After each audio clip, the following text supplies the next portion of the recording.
Time for our first NTP lab, and here we're going to make router 1 the NTP server really with R2 as its only client, and you'll see in a moment why we still use the term NTP master for the master device here, but in effect it is our server. Let's go ahead and check these clocks out first though. In router 1 you always want to check the clock of a device that you're going to make an NTP master, and I can vouch for router 1 that is the correct time. Router 2 there needs a little bit of help because it thinks it's New Year's Day 2001, so we need to bring that baby up to date. Let's go up to router 1 and start making that happen. One small disappointment here: you cannot make a Cisco router into an atomic clock with the command NTP master 0 because there is no command NTP master 0. Rats.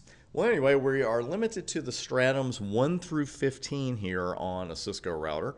And notice that this is a legal command by itself. So I think we'll leave it at the legal command there without specifying a stratum number, and that way we'll see what the defaults are. This is the only command we actually need to make this an NTP master device. Let's go down to 2 and have a look at our commands here, because one command you won't see here is NTP client, even though router 2 is going to be an NTP client. So what command do we use? We actually use NTP server here. Technically iOS help is correct. It's a little misleading in my humble opinion. When it says configure NTP server, I'm not actually configuring the server. I am pointing this client to the server. That's what we're actually doing with this command. So NTP server 12.123.1.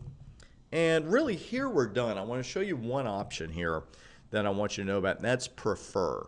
Because of course we love redundancy, and we would love it if router 2 had 3 NTP servers to choose from on our network.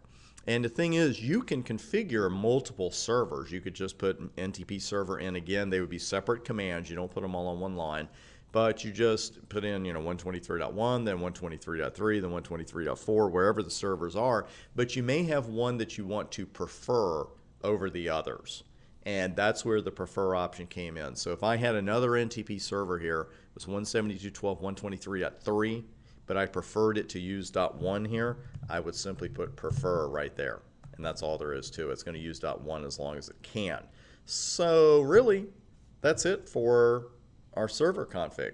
So this config is about as easy as it gets. We just saw a timestamp message, and this is what I was try that again.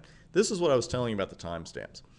For the course to this point, I have left the timestamps off because I wanted us just to be able to concentrate on the messages and the syslog, system messages and the debug messages. But I left them on this time because I wanted you to see them. And this is one format. I will show you some other ones later in the course. But we can also see that it still says January 1. So it's not like this is going to take place immediately, the synchronization.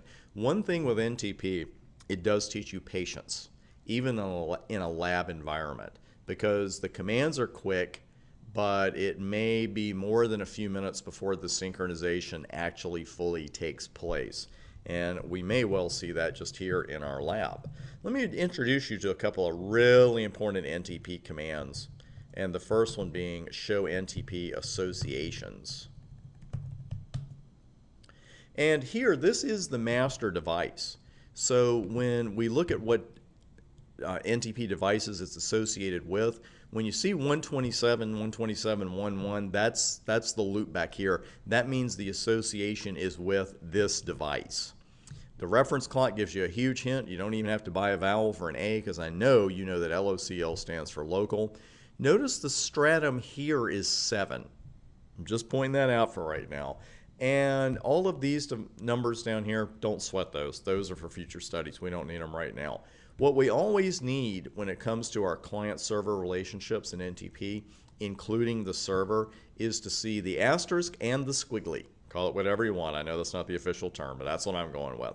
You want to see system peer, and in this particular case, you want to see configured, because we did configure it with the NTP master command. That is as opposed to someone else saying, hey, here's your role and here's your time. We may see one of those later in a later lab.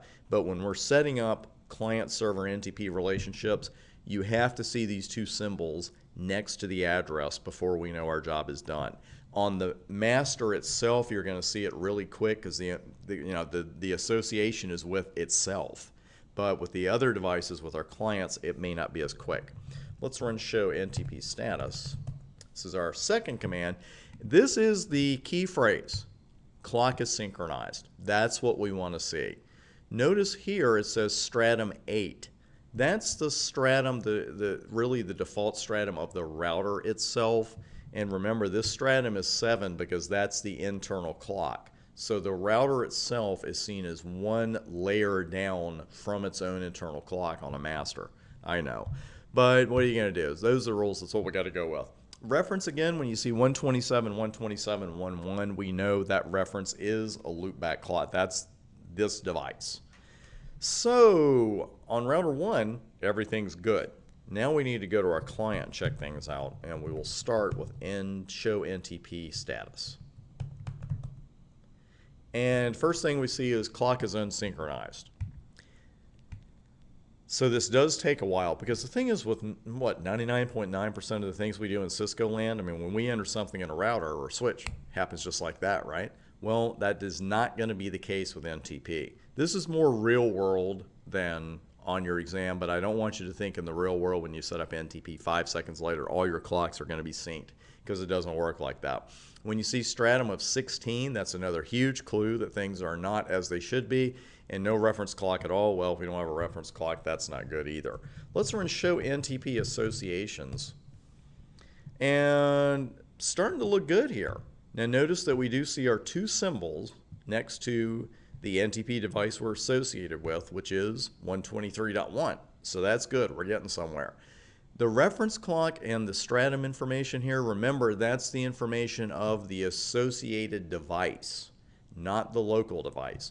So that's why we're seeing 127, 127, 11, because this is such a powerful command. It's even showing us where the associated device is getting its time from, and also what stratum it is.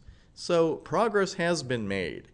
What we've got to do, though, is wait for show NTP status to sync up. So what I'm going to do is go ahead and pause the video. It's probably going to be a few minutes, and then when you come back, I'll show you exactly what it looks like. We'll check the clock timeout, and we'll move on from there.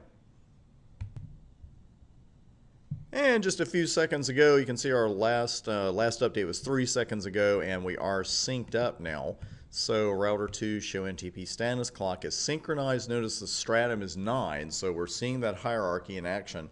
The hardware clock on router 1 is at stratum 7, the router itself at stratum 8, and now router 2 at stratum 9.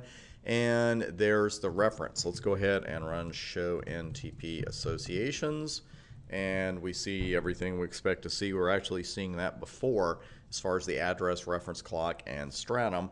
And of course the most important thing is show clock, and you can see now that that has indeed updated and we are synced up with router 1.